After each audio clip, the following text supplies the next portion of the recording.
Welcome to the unnecessary guide to Relentless Play 2. Most people just follow the crowd for this mechanic, but I'll show you the 16 variations so that you can solve it yourself. I'll add commentary as it becomes relevant. Variation 1.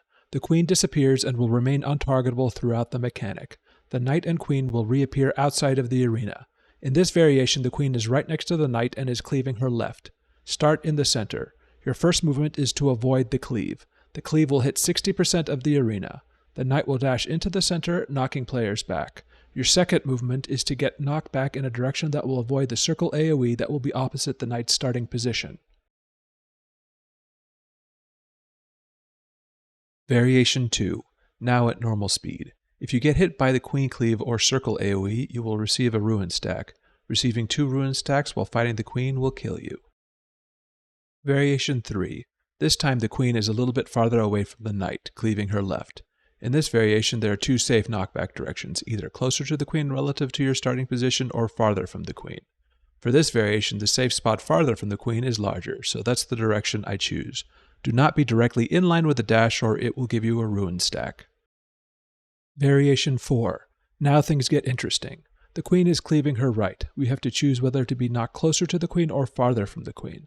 In this variation, there's only one safe spot, and that is to be knocked closer to the queen.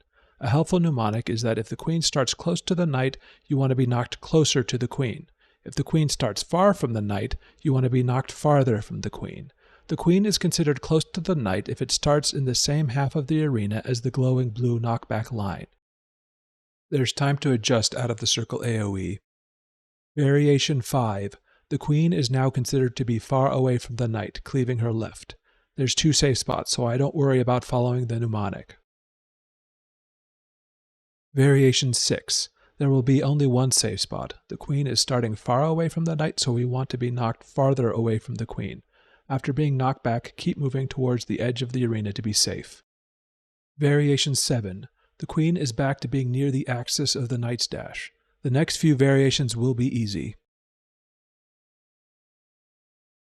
Variation 8. If you ever panic during this mechanic, just commit to getting hit by either the circle AoE or the queen cleave.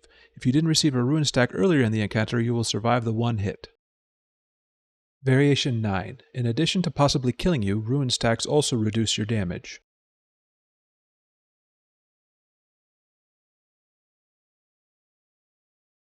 Variation 10. Speaking of low damage, one reason I wanted to make this guide is that my dear friend Cam Clauser has a hard time with this mechanic.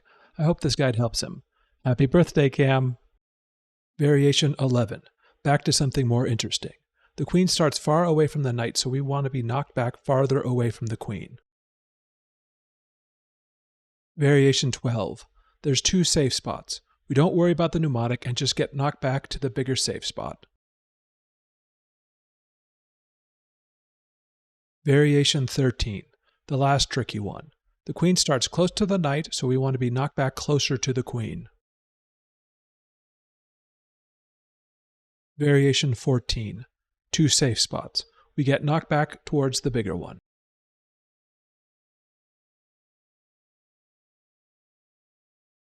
Variation 15. Easy again.